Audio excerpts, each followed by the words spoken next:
अस्सलामुअलैकुम, welcome to कामयाबी का सफ़र। क्या मशहूर किसी ने कहा है कि जब हौसला बना लिया ऊंची उड़ान का, फिर देखना फजूल है कद आसमान का।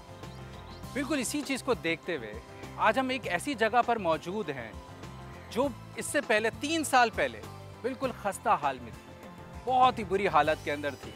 आपको ये मेरे पीछे एक बिल्डिंग दिख रही होगी और ये इस बिल्डिंग के अंदर बहुत सारी चीज़ें ऐसी हैं जहाँ पे कोई चीज़ काम की नहीं है और यहाँ पे असातिज़ा को बाकायदा तैयार किया जाता था और प्रिपेयर किया जाता था। लेकिन एक ऐसा ही इदारा एक आया जो हमारे इसी मुल्क का है और लोगों ने मिलकर इसी चीज़ को, इसी इनिशिएटिव को लिया और एक नए अंदाज में ट्रांसफॉर्म किया। कैसे किया और कौन हैं वो लोग और ये क्या करते हैं और ये क्या कैसे पढ़ा रहे हैं, आइए हम इनसे मिलते हैं और इनकी टीम से मिलकर बात करते हैं।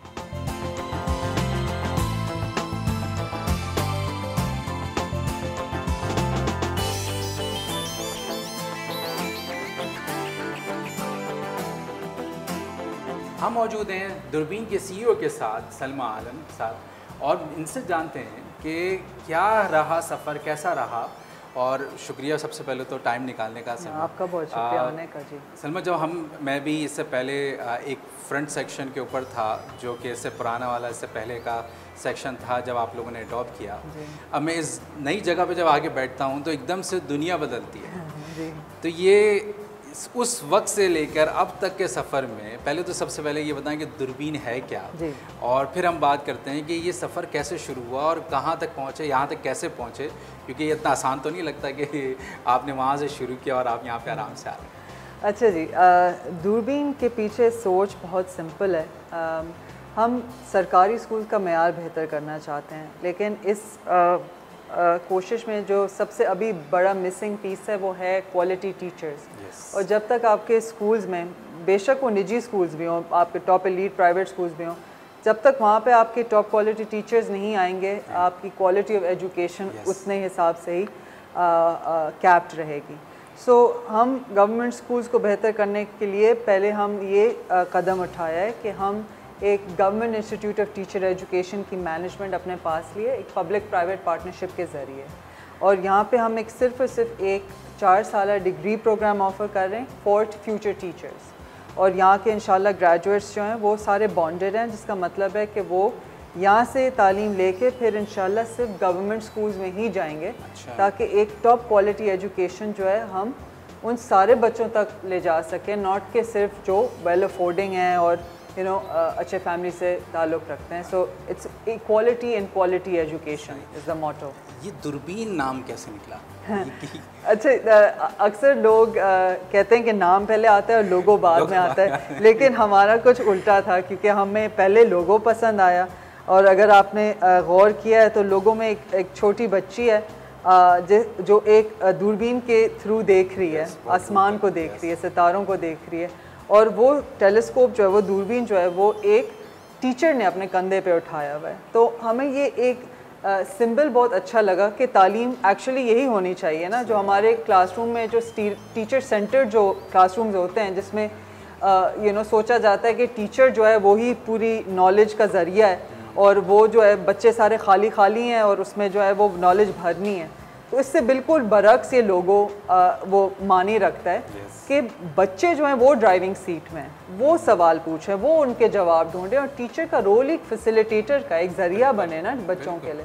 तो वहाँ से, और फिर दूरबीन ऑब्वियसली एक दूरअंदेशी का भी वो एक मानी रखता है, दैट हम जो यहाँ पे काम करने आए हैं उसके आज या कल फ़ौरन इम्पैक्ट नहीं नज़र आएगा, लेकिन जब उसका इम्पैक्ट इंशाल्लाह चंद सालों में नज़र आना शुरू हो तो ऐसा इम्पैक्ट होगा कि फिर हम उस रिफॉर्म मूवमेंट को रोक नहीं सकेंगे और वो फिर इंशाल्लाह पाकिस्तान को वन वे ट्रैक पे टुवर्ड सक्सेस ले जाएगा इंशाल्लाह। इतनी बड़ी जगह को देखते हैं, जब आपने अडॉप्ट किया और अडॉप्ट करने के बाद इस सिचुएशन के अंदर था, तो फिर कैसे सोचा कि ये हम लोगों को अपने साथ लाइक माइंडेड लोगों को शामिल भी कर लेंगे और इस चीज़ को डेवलप भी कर लेंगे, क्योंकि ये इस सिचुएशन में तो बिल्डिंग नहीं थी।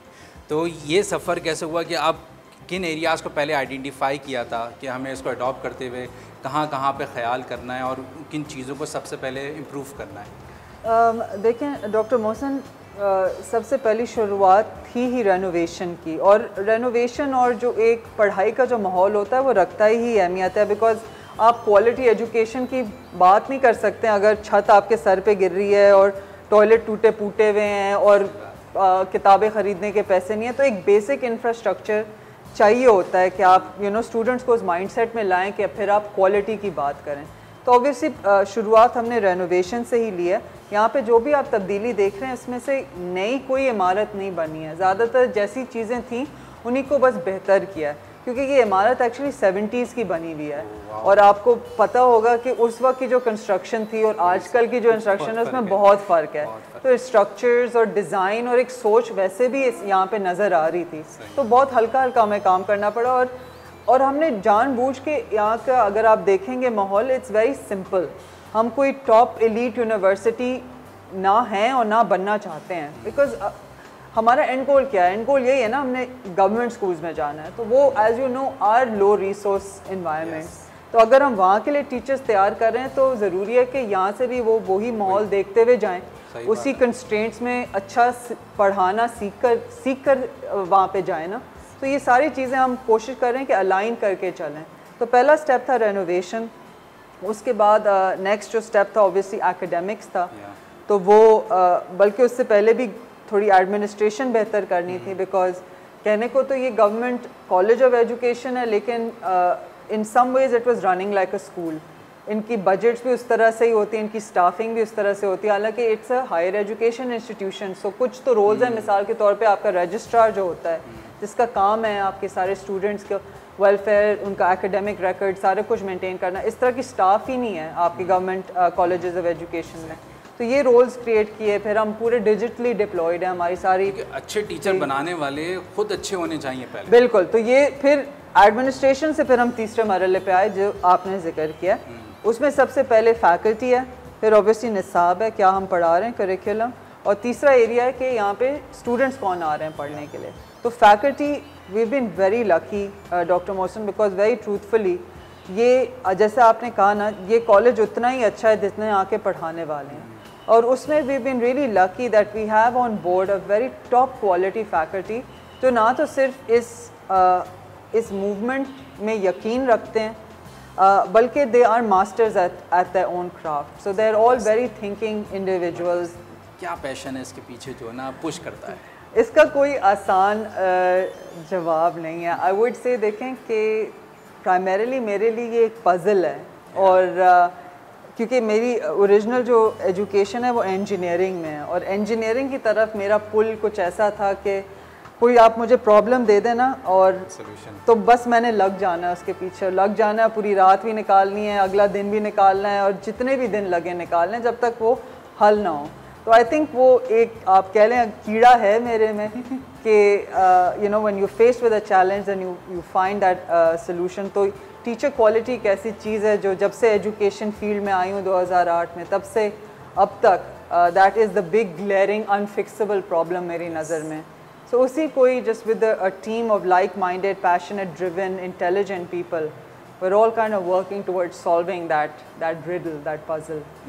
इंजीनियर प्लस जो दूसरा आर्ट है, मैंने आपकी ड्राइंग्स देखी हैं कुछ तो वो दो चीज़ें मेरे ख्याल में एक मिल गए, हालांकि दोनों बिल्कुल अलग अलग जहन हैं जी। अमूमन जब भी हम किसी से मिलते हैं या कहीं पे भी पढ़ा भी रहे होते हैं, क्योंकि खुद ट्रेनिंग्स कराते हैं तो इन्वॉल्व हैं बहुत ज़्यादा, तो दो डिफरेंट टाइप के माइंडसेट होते हैं। ये कम्बिनेशन अजीब सा है। आप सच्ची में होमवर्क करके आए हैं जी बिल्कुल। आई थिंक दे वेरी डिफरेंट, लेकिन मैं ये कहती हूँ कि, और आप तो ये वाली बात जो आपने की है ये आप इंजीनियरिंग और एजुकेशन के बारे में भी कह सकते हैं, because those are also two very different field. So I think my life has been a very strange collection of paths, and you know थोड़ा यहाँ पे भी गए, महारत ली, फिर यहाँ गए, वहाँ महारत ली, but it is all shaped a mindset. I think ये सारी चीज़ें काम आती हैं अपने अपने टाइम पे, यू नो ज़िंदगी में मखसूस जगहों पे। अगर मैं ऐसी बिल्डिंग की आपसे बात करूँ तो I think you know I will give credit to the architect of this project, Saifullah Sami उनका नाम है। उनकी ही ये सारी विजन थी कि कैसे यहाँ पे स्पेसेस डेवलप होने हैं, और उनका और मेरा काफ़ी एक सिनर्जी थी, काफ़ी जहन का मिलाप था, और that is again odd also to my own artistic background, right, that I was able to understand a lot of what he was describing, and खुद ही भी एक है सोच के what things might look good together. So I think ये सारी चीज़ें जो है कनेक्ट करती हैं. I think they all come to play a part in life at some time. बिल्कुल ऐसे ही. तो जो हम बात कर रहे हैं कि टीचर्स बनाने की और चीज़ों की, तो हम अब क्लासरूम के अंदर देखेंगे जहाँ पे नए टीचर्स बन रहे हैं तो वो किस तरीके से तैयार हो रहे हैं और क्या प्रोसेस है, क्या फैसिलिटीज़ हैं जो क्लासरूम के अंदर दी जाती है. क्या ये गवर्नमेंट कॉलेज ही है की तरह ही चल रहा है, या इसके अंदर फैसिलिटी जो है जिस तरीके की होनी चाहिए, जो फिजिबिलिटी बनती है प्रॉपर, उसके हिसाब से चल रहा है. तो हम एक छोटा सा ब्रेक लेने जा रहे हैं, जाइएगा नहीं और हमें ज्वाइन करिएगा. हम आपको एक नए टूर के ऊपर लेके चलेंगे.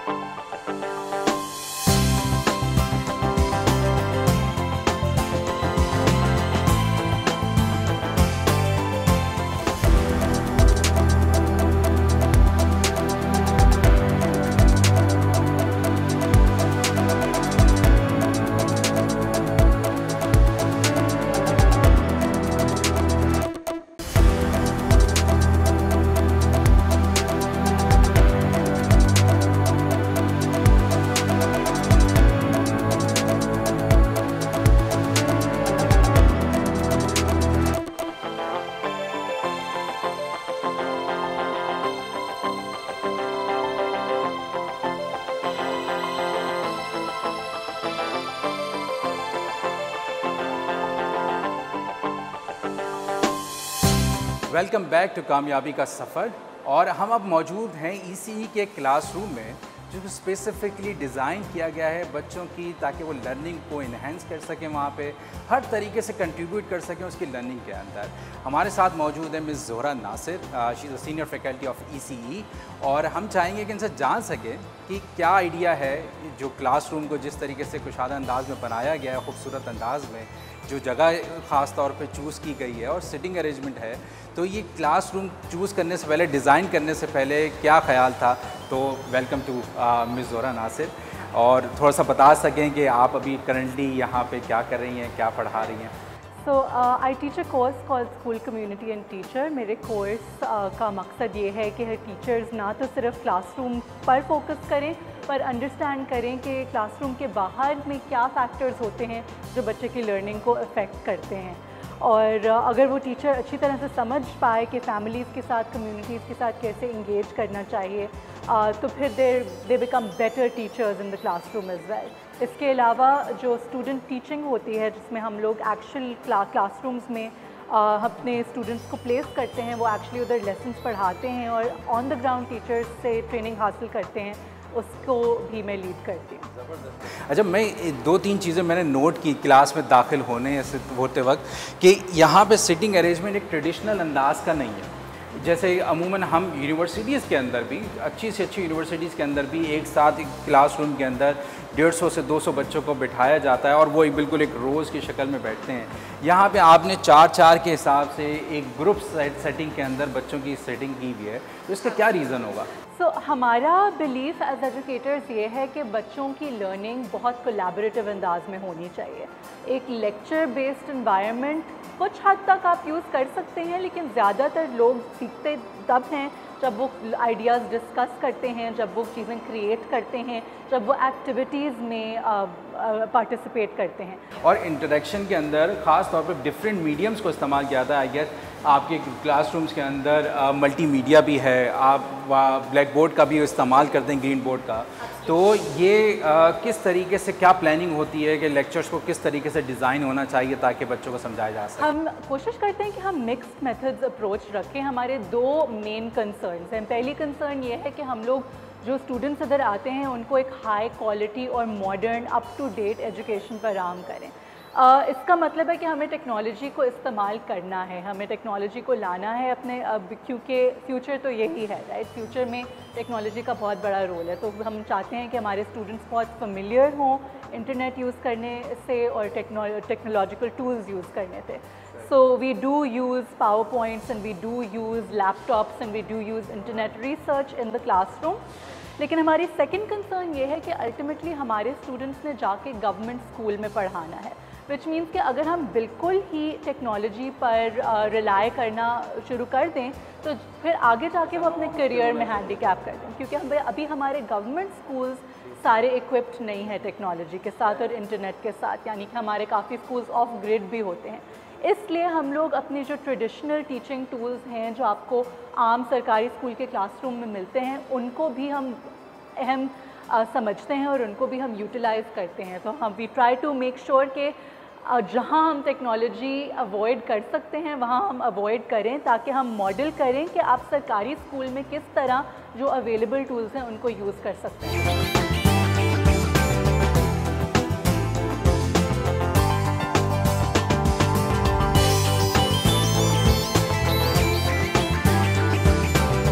इस वक्त government elementary college of education के अंदर मैं मौजूद हूँ।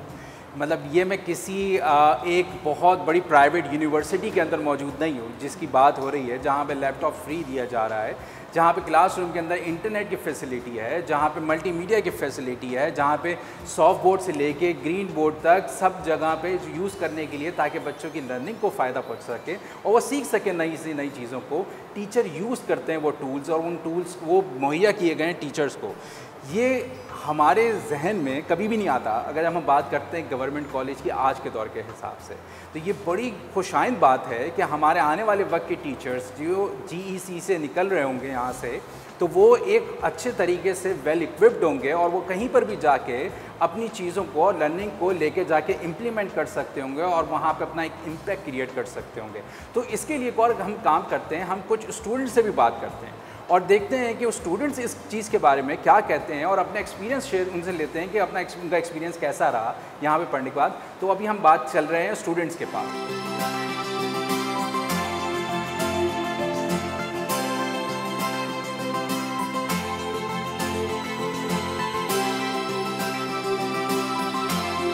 पाकिस्तान का फ्यूचर आने वाले तालिब इल्मों के हाथ में होता है, इसीलिए हम चाहेंगे कि हम दो तालिब इल्मों से बात कर सकें और जान सकें कि वो यहाँ पे किस तरीके से पढ़ाई कर रहे हैं और उनका आगे चल के फ्यूचर गोल क्या है और वो क्या चीज़ आगे चल के पाकिस्तान के लिए करना चाहते हैं और वो चाहते हैं कि यहाँ पे कोई चीज़ तब्दील हो सके। सबसे पहले आपका नाम, खुशामदीद, आपका नाम क्या है? रुखसार वेल जी। अच्छा रुखसार, ये बताइए कि ECE को क्यों चूज़ किया? गवर्नमेंट कॉलेज है और देखा जाए तो लोग गवर्नमेंट कॉलेज से दूर भागते हैं और यहाँ पे आना पसंद नहीं करते, लेकिन क्या वजह थी कि ECE को चूज़ किया? गवर्नमेंट इंस्टीट्यूट एक बुरी चीज़ नहीं है। फ़र्स्ट ऑफ़ ऑल यहाँ पे अगर टीचर्स अच्छे हों, टीचर सपोर्टिव हों, तो ऑब्वियसली बात है वो इंस्टीट्यूट भी अच्छा हो सकता है। मैंने इसको इसलिए चूज़ किया कि जब मुझे first of all BEd honours करना था, तो जब मुझे ये पता चला कि EC जो है वैसे भी है ना वो BEd करवाती है एंड स्पेसिफिकली वो ये BEd का ही इंस्टीट्यूट है, तो मुझे ये मालूम था, मुझे इसकी श्योरिटी थी कि हाँ यहाँ पे जो है BEd की पढ़ाई बहुत अच्छी हो जाएगी। हम चाहेंगे थोड़ा सा अगर आप अपना नाम बता सकें और बता सकें आप कौन से ईयर के अंदर हैं और क्या पढ़ रही हैं। मेरा नाम असना अमीन है और मैं यहाँ पर फर्स्ट ईयर में सेकंड सेमेस्टर में पढ़ रही हूँ और अभी मेरा BEd ऑनर्स ही कंटिन्यू है। वाह, बेहतरीन। और आगे चल के क्या गोल है ऐसा कि जब यहाँ से 4 साल बाद निकलेंगे तो फर्दर क्या करेंगे, आगे और एजुकेशन की साइड पे जाएंगे, यहाँ टीचर से क्या चीज़ सीखी ऐसी कि हमारे पास आगे ऑप्शंस क्या क्या हैं? मैंने यहाँ से और यहाँ के करिकुलम्स और असाइनमेंट्स के डिज़ाइन से ये सीखा है कि लास्ट मोमेंट तक मुझे होप नहीं छोड़नी है और मेरा खुद का पैशन अर्ली चाइल्डहुड डेवलपमेंट की तरफ है। तो मेरा ख्याल है कि क्योंकि मेरा ये एम है कि मुझे यूथ से इनिशिएट करना है, क्योंकि अगर छोटी नस्लों से स्टार्ट किया जाए तो वो बड़ी तब्दीलियाँ ला सकता है। ज़बरदस्त, बेहतरीन। छोटी नस्लों से स्टार्ट किया जाए तो बड़ी तब्दीलियाँ आ सकती हैं। छोटे बच्चों से कोई चीज़ शुरू हो तो बड़ी तब्दीलियों के साथ माशरा बदल सकता है। ये जब हमारे आने वाले टीचर्स के जहन में इतनी मुस्बत सोच होगी तो उम्मीद है हमें कि जब यहाँ से ये लोग पास आउट होकर निकलेंगे या हमारे पास जो टीचर्स आएंगे तो हमारा पाकिस्तान का फ्यूचर बेहतर से बेहतरीन हो सकता है।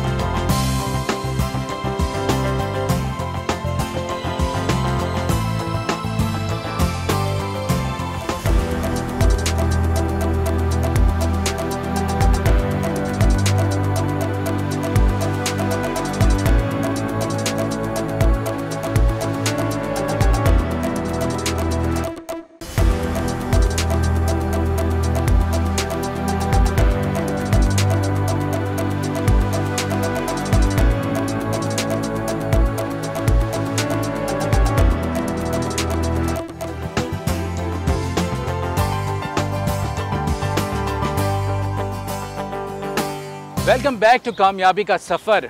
हम मौजूद हैं government elementary college of education के अंदर और बात कर रहे हैं कि किस तरीके से टीचर एजुकेशन को बेहतर बनाया जा सकता है और यहाँ पे कौन कौन सी फैसिलिटीज़ हैं जो प्रोवाइड की गई हैं।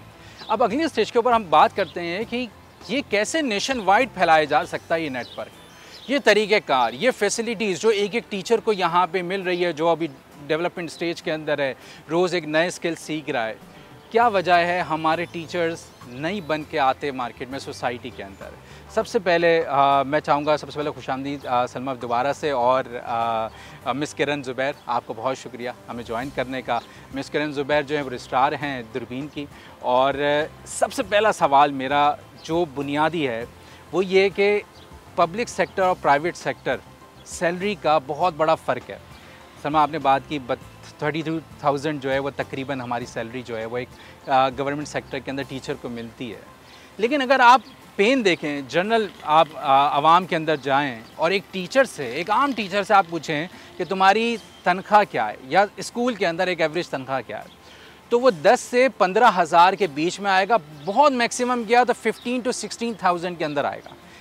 आप समझते हैं कि ये 15 to 16,000 के अंदर एक प्राइवेट स्कूल के अंदर जो टीचर पढ़ा रहा है वो प्रॉब्लम को सॉल्व कर सकता है इस नेशन के अंदर? देखिए बिल्कुल मोहसिन, यही वो मैंने पहले भी जिक्र किया था विशेष साइकिल का, वही बात मैं इधर भी दोबारा बोलूँगी। देखें, बिकॉज ये मार्केट प्राइसिंग है, राइट। आपकी मार्केट ने फैसला किया है कि टीचर को ख़ासतौर पर प्राइवेट सेक्टर में इतने से ज़्यादा हम नहीं देंगे। अब वो चीज़ कैसे डिटर्मिन होती है? वो चीज़ डिटर्मिन होती है कि जो आपका जो वर्कफोर्स आ रही है, जिस किस्म की क्वालिटी कैंडिडेट आ रहा है उस तरफ का, उसको आपने 15,000 से ज़्यादा वैल्यू नहीं करना है। तो क्योंकि आपने ये कैप सेट कर दिया, वो एक सेल्फ फुलफिलिंग प्रोफेसी है। बिकॉज फिर इस कैप पे आपका जो इंटर में जो टॉप 10 आपके जो इंटर पास है वो तो नहीं आएंगे ना इस तरह। exactly. तो आपने ऑलरेडी मसला यहाँ से स्टार्ट किया। बट मैं यही कहूँगी कि सिर्फ पे को बढ़ा देने से भी टीचर क्वालिटी बेहतर नहीं होगी। अगर कल मैं कहूँ ना कि जी 50,000 है टीचर की स्टार्टिंग सैलरी, तो क्या आपको लगता है कि अचानक से सारे टीचर्स अच्छा पढ़ाने लग जाएंगे? नहीं, ये भी नहीं है। बिकॉज टीचिंग है एक पेशा है, स्पेशलाइजेशन है।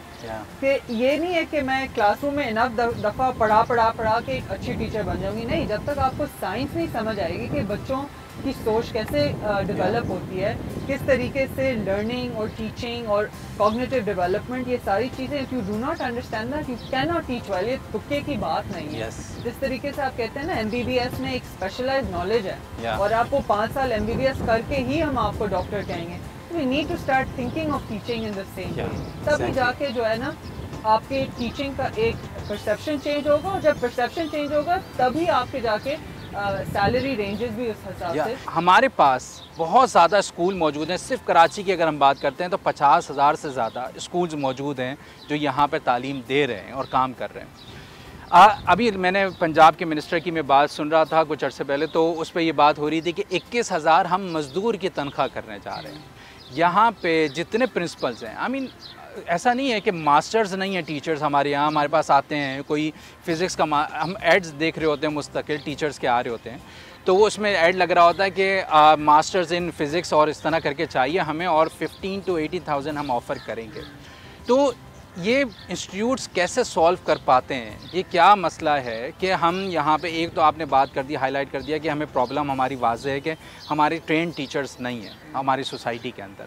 लेकिन क्या हमारा माइंडसेट का भी मसला है कि हम टीचर को एक स्पेसिफिक टास्क देते हैं और क्लासरूम में आके खड़ा करवा देते हैं? आई गेस इसकी एक कैपिटलिस्ट मोटिवेशन है, राइट। आपने अपने प्रॉफिट मैक्सिमाइज करनी है, और जो ये आपके सारे स्कूल जो एक बेसिकली एक प्राइवेट बिजनेस ही बन के रह गया, राइट। एजुकेशन अब ज़्यादा से ज़्यादा जो है गवर्नमेंट से हट के प्राइवेट स्कूल्स की तरफ जा रहा है। तो और उनका तो ऑब्वियसली है ही, उनकी तो मोटिवेशन है ही to make as much profit as possible. Unfortunately they all cut corners on where on teacher salaries, कि वहाँ पे ज़्यादा कम से कम में काम चला लो। बिकॉज आपके पेरेंट्स भी तो वो चीज़ नहीं डिमांड कर रहे हैं ना। मतलब एज अ होल सोसाइटी हमने एक्सेप्ट, वी स्टॉप क्वेश्चनिंग कि who is going to be a teacher over this in this society. अच्छा, मैं आप ये बात तो छोड़ दें ना, आप निजी स्कूल्स, लो इनकम की बात करें, एलीट प्राइवेट स्कूल्स की मैं आपसे पूछती हूँ, how many parents in elite private schools stop to ask कि मेरी जो टीचर पढ़ा रही है उसकी क्या क्वालिफिकेशन है? कौन रुक के पूछता है? कोई नहीं। वहाँ पे आपने अपना कोई बैचलर्स किया हुआ मैथ में, ज़्यादातर बहस होती है मेरे बच्चे को डांटा क्यों है। जी exactly. Teacher qualifications, teacher quality पे तो नेशन वाइड कोई गुफ्तगू नहीं है। So you see then if you are just saying कि टीचर एक जर्नलिस्ट है, कि इवेंचुअली यू नो किसी को भी खड़ा कर दो और सिखा दो थोड़ी सी ट्रेनिंग गुजार के, तो फिर यू नो देन ऐसे ही रहेगा। हाँ ऐसे ही रहेगा। तो यही चीज़ दूरबीन ख़ास तौर पे उसने एक अपना पूरा सिस्टम बनाया मिस किरण। ये एक नई अंदाज के अंदर एक नई लहर आई और आप लोगों ने काम करना शुरू किया। 4 साल के बाद जब आपके ग्रेजुएट्स यहाँ पे जाएंगे तो ऐसा क्या विज़न है, ऐसा क्या आप स्कोप देखते हैं कि ये बच्चे जाकर अपनी सेल्फ स्टीम को भी बरकरार रख पाएंगे और वो जाके मार्केट के अंदर एकदम से दबेंगे भी नहीं और गायब भी नहीं हो जाएंगे? इंशाल्लाह प्लान तो यही है कि जो हमारे ग्रेजुएट्स होंगे what they are receiving a superior quality education over here. मतलब अनलाइक यू नो जो जैसे सलमा ने बोला कि इतने टीचर्स हमारी सोसाइटी में तो कॉमन प्लेस है कि anyone can be a teacher. Perception ही यही है कि anyone can teach, anyone can be a teacher. जो कुछ और नहीं कर सकता वो टीचर बन जाता है। अक्सर हमारे सामने आते हैं कैंडिडेट्स भी जो बोलते हैं हाँ बस क्योंकि हम कुछ और नहीं कर सकते तो हम टीचिंग कर लेते हैं। तो plan is to change this perception कि यू नो इंशाल्लाह जो हमारे ग्रेजुएट्स होंगे, जो एजुकेशन उनको यहाँ पे मिल रहा है, जो क्वालिटी ऑफ एजुकेशन उनको यहाँ पे मिल रहा है, they will be completely different from other graduates, other people teaching in the field. And inshallah we hope कि they will raise the level of education पूरी कंट्री का, मतलब वो स्टैंडर्ड ऑफ एजुकेशन रेज करेंगे। तकरीबन 23 मिलियन के around जो बच्चे हैं वो हमारे बाहर हैं, स्कूल से आउट ऑफ स्कूल हैं। अभी तो उनको पढ़ाने के लिए ना वसाइल हैं ना रिसोर्सेज हैं जो अपनी जगह पर आई हैं। जो स्कूल के अंदर मौजूद हैं वो 20 मिलियन के अराउंड हैं जो अभी इनरोल्ड हैं और पाकिस्तान भर के अंदर पढ़ रहे हैं। तो ये कितना बड़ा चेंज है। और क्या प्राइम मिनिस्टर से कोई होप है और प्रेसिडेंट से कोई होप है? आने वाले प्राइम मिनिस्टर या प्रेसिडेंट कोई भी हो तो क्या ऐसा है आप समझती हैं कि ना वक्त के साथ साथ कि इस स्पेसिफ़िक एरिया के अंदर काम करना पड़ेगा ताकि ये पाकिस्तान में, चाहे वो लाहौर हो, चाहे वो KPK हो, किसी भी जगह पे हो, तो वहाँ पे टीचर के ऊपर अच्छा काम हो सकता है? लेकिन मोहसिन मैं एक चीज़ थोड़ा एजुकेशन से हट के ज़रूर बोलूँगी कि 21वीं सदी में जो है ना हमारा फोकस क्वांटिटी पे नहीं हो सकता है कि कितने लोग जो हैं एक मुल्क में वो उसकी डिटर्मिनेंट होंगे कि वो कितना नेशन जो है वो स्ट्रॉन्ग है, सक्सेसफुल है। आप जब तक इक्वल नज़र एक क्वालिटी पे नहीं रखेंगे तो आपकी quantity is as good as not being there, या इनफैक्ट मैं उल्टा कहूँगी it's more problematic, it's a disadvantage for you. So I think really if a message needs to be given, there needs to be some focus on population management. जब तक कोई हम इसकी तरफ प्लानिंग नहीं करें, क्योंकि कितनी ख़तरनाक बात आपने बोली है कि जितने बच्चे इन स्कूल हैं जिनकी बिल्कुल तालीम बर्बाद हो चुकी है, उतने ही बच्चे बाहर हैं। मतलब can we stop for a moment to think about the scale of this problem, and आप जो भी कर लें you can never catch up with the scale of the problem. So वो बढ़ती जा रही है वक्त के साथ साथ, you will always one step behind. हम जितना 10-100 और दूरबीन खड़े कर दें, we will always be one step behind because the population is multiplying that rapidly. जब तक के ऊपर से ना आए और एक ओवरऑल सोल्यूशन ना निकाले। जी हम ये नहीं कह सकते ना कि तालीम होगी तो आबादी खुद ही कंट्रोल हो जाएगी, ये टाइम का लग्जरी नहीं है। exactly. और ये ऐसी चीज़ है कि सब सेक्टर्स को हिट करती है, तमाम across the board. So out of education ये एक हमारे स्फीयर ऑफ कंट्रोल में चीज़ नहीं है, but I really hope that the leadership is thinking and doing this long term planning. हमारे अपने स्फीयर में तो रहते हुए लाइक आई टोल्ड यू हमारा प्लान है to first transform B.Ed colleges, वहाँ से जो है फिर आपके टीचर्स जो हैं वो एक बिल्कुल ही अलग मेयार के निकलेंगे और दे विल देन इंशाल्लाह ट्रांसफॉर्म गवर्नमेंट स्कूल इंशाल्लाह होपफुली। हम पेंडेमिक को तो लेकर अच्छी स्ट्रेटजीज़ बना लेते हैं। हमने हर टाइप की स्ट्रेटजी अपनाई, दुनिया भर लोगों से राब्ते किए, दुनिया के फॉरेन मिनिस्टर से बात की, लेकिन जब हम एजुकेशन पे आते हैं तो हमें वो तकलीफ़ नहीं होती है जैसे किसी बीमारी के अंदर या किसी मुश्किल के अंदर पड़ती है। ये फ़र्क क्यों है? क्योंकि शायद हमें ज़ाहिरी तकलीफ़ दिख नहीं रही है और हम शायद उस चीज़ को फ़ील नहीं कर पा रहे। अच्छे असातिज़ा का माशरे के अंदर होना इंतहाई ज़रूरी है। वरना माशरे कभी भी तक़वियत या कभी भी तरक्की हासिल नहीं कर सकते। तो उनकी तरक्की का राज अच्छे टीचर्स के हाथ में होता है और उन्हीं के साथ ही पूरी कौम कोई तरक्की कर सकती है। हम एक दोबारा किसी नए मौजू के साथ आपके साथ अगले नेक्स्ट शो में मिलेंगे और बात करेंगे इन्हीं हवालों से कि हम किस तरीके से जो सक्सेस स्टोरीज़ हैं, जिन लोगों ने कामयाबी हासिल की है, ट्रांसफॉर्मेशन लेकर आए हैं, उनके आइडियाज़ को लेकर हम अपने इर्द गिर्द की चीज़ों को खूबसूरत कैसे बना सकते हैं। इजाज़त दीजिए डॉक्टर मोहसिन को कामयाबी का सफ़र से। इंशाअल्लाह आपसे अगले प्रोग्राम में मुलाकात।